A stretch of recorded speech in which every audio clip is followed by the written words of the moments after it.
ذاكر الأصحاب كن متأدبا واعرف عظيم منازل الأصحاب.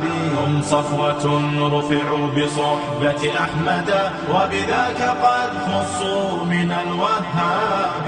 يا ذاكر الأصحاب كن متأدبا واعرف عظيم منازل الأصحاب. هم صفوة رفعوا بصحبة أحمد وبذاك قد خصوا من الوهاب. هم ناصروا المختار في تبليغه فجزاهم الرحمن خير ثواب. ما بال أهل الغي طال لسانهم وتجرؤوا ورموهم بسباب.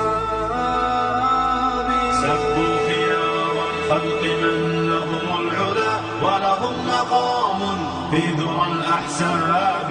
من قبل صرح أعوج عن حقده في سب شيخ متق أواب. يا ثاني الاثنين في الغار الذي شهدت له آيات خير كتاب. واليوم قد صدع الخبيث بجرأة ووقاحة من سافل كذاب. آذى النبي محمدا في عرضه سيعمه ذل وشر عقاب.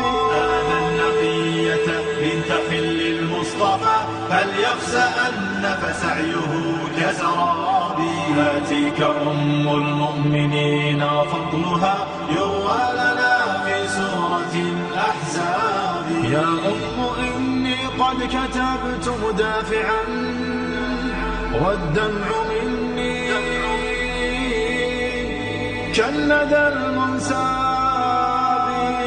من ذاك يجرؤ أن ينال لسانه من زوج خير العجم والأعراب.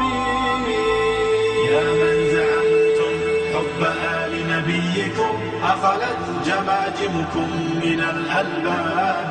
تمشون في درب الضلال معتب قد أخفيت عثراته بضباب. يا ذاكر الأصحاب كن متأدبا. يا ذاكر الأصحاب كن متأدبا واعرف عظيم منازل الأصحاب. هم صفوة رفعوا بصحبة أحمد وبذاك قد خصوا من الوهاب. يا ذاكر الأصحاب كن متأدبا واعرف عظيم منازل الأصحاب. هم صفوة رفعوا بصحبة أحمد